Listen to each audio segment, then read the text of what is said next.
Good morning, it's James. Hey, I hope this message finds you and your loved ones peaceful, thriving, and well. I'm grateful, very grateful to see you this morning. You know, over the last couple of months, I think I've talked about death probably 3 or 4 times. In fact, many of you have commented, gosh, James, you seem to be spending more time talking about death these days. I guess I have. Not because I'm obsessed with death. It's actually because I think about death more these days. Maybe because I've lost people I've loved in the last year. People I've really been close to that I love. I've had people I've loved and love lose people that they love. And it just kind of seems like it's circling around me more and more. And let's get really clear about something. This is not something that we should obsess about necessarily, because we all do know that every single one of us has a death sentence. All of us. We may get 30, 40, 60, 100 plus years here to have the experience of life here in this dimension. And we get the opportunity each and every day to consider how we will use our time. And one of the things I've really learned a lot about by working with people who are coming to the end of their life is that there's often the talk about time, what I would have done with my time, how I'm now feeling I'm short on time. I don't get a chance to do the things or say the things that I wish I could have said and done. I want to read something to you that I think you're going to really love. It's poignant, it's honest, it's very real. And it comes from Seneca, the Stoic philosopher. Let us prepare our minds as if we'd come to the very end of life. Let me say it again. Let us prepare our minds as if we'd come to the very end of life. Now, let us postpone nothing. Let us balance life's books each and every day. I love that statement. The one who puts the finishing touches on their life each day before their day is done is never short on time and never ends their life too soon. That is a very poignant description about balancing our books, not being short on time. And I think it comes down to a couple of beautiful things. Number one, looking at death as an opportunity to quicken your life. Quicken in the sense not to be running faster, but quickening the sense of presence and getting very clear about what brings you meaning. Where does your purpose lie?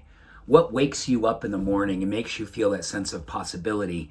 And the kind of possibility that makes you sort of giddy, maybe even nervous, maybe just enough sprinkling of fear as you go, oh my gosh, how dare I pursue that level of living? How dare I love that deeply? What happens if I get hurt?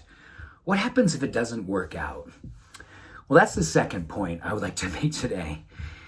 It works out every time that we give ourselves to it, right? It always works out when we give ourselves to it.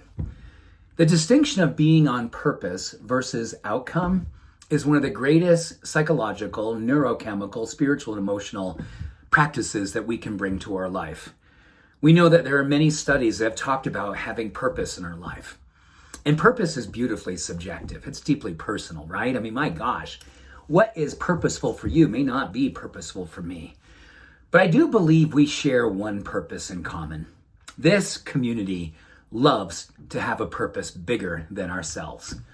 When I think about the people who live the longest and the strongest, the lowest rates of disease, of chronic diseases like cancer and Alzheimer's and related diseases in the chronic space, my gosh, they are the Okinawans. And one of the things they are so good at is living for something bigger than themselves.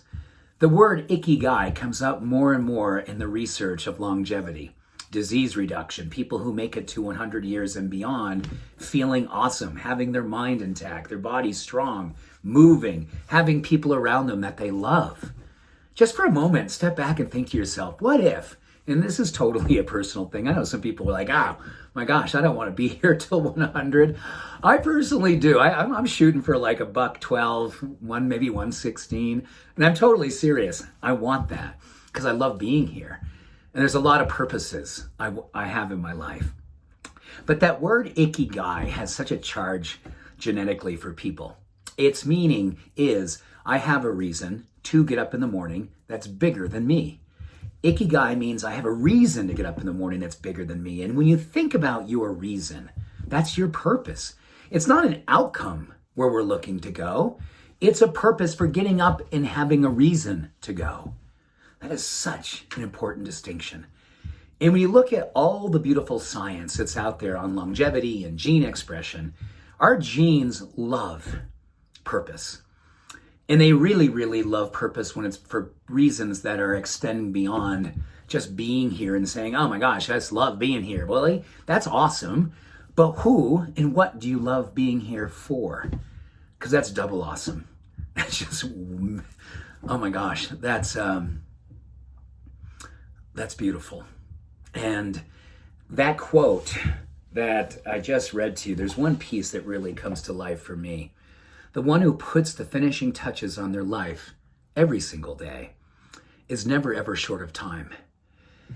This idea that we get a chance to balance our life book every single day. Look around our life, remember who we love, make sure we tell them. Remember who we're with and make sure we're fully present with them.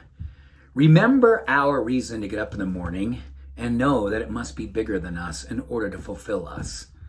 That is science, that is spirituality, and that is a life well lived, no matter how long you are here living it. Your books will always be balanced. You will always have enough time. So with that, much love, every blessing. Have an awesome day, showing up and being you. Bye for now.